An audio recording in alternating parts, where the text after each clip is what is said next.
This ice is from the Viking Age, around the year 1000, also called the medieval warm period. We believe that in Greenland the medieval warm period was about 1.5 degrees warmer on average than today.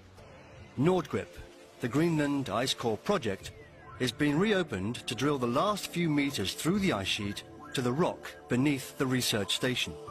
The ice core, over 3 kilometers in length, has been hauled up to the surface piece by piece and contains important data on the history of the climate of the Earth.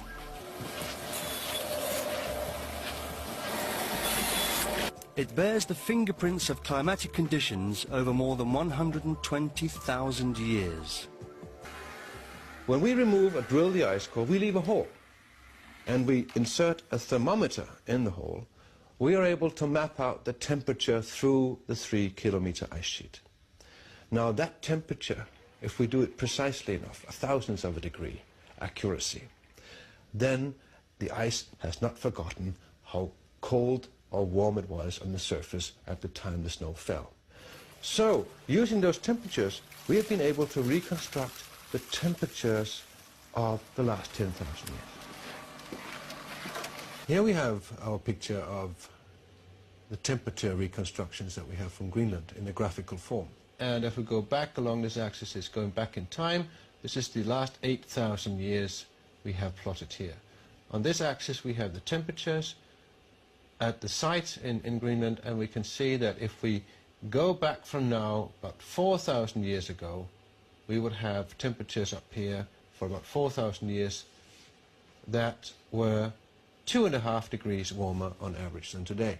Now, as we approach our time, we can see that in the period between 4,000 years ago and back to the period 2,000 years ago, which is actually the Roman age, the temperatures have been decreasing in Greenland by 2.5 degrees.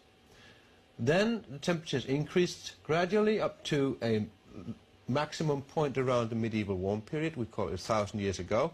And then temperatures declined and goes down to a minimum around 1650 AD, comes back up a little in the 18th century, and then around 1875 we have the lowest point in the last 8,000 years, right here, and that matches exactly the time when meteorological observations started.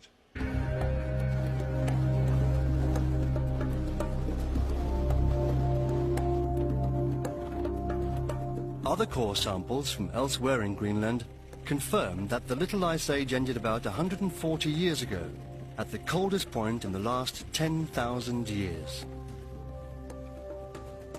The natural, pronounced alteration of warm and cold periods back in time has also been confirmed elsewhere in the Northern Hemisphere.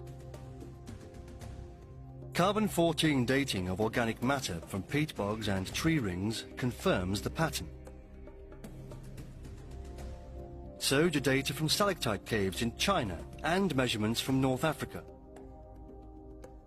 The problem is that I agree completely that we have had a global temperature increase in the 20th century. Yes, but an increase from what? Probably an increase from the lowest point we've had for the last 10,000 years. And this means that it will be very hard indeed to prove whether the increase of temperature in the 20th century was man-made or it's a natural variation. That will be very hard because we made ourselves an extremely poor experiment. We started to observe meteorology at the coldest spot in the last 10,000 years.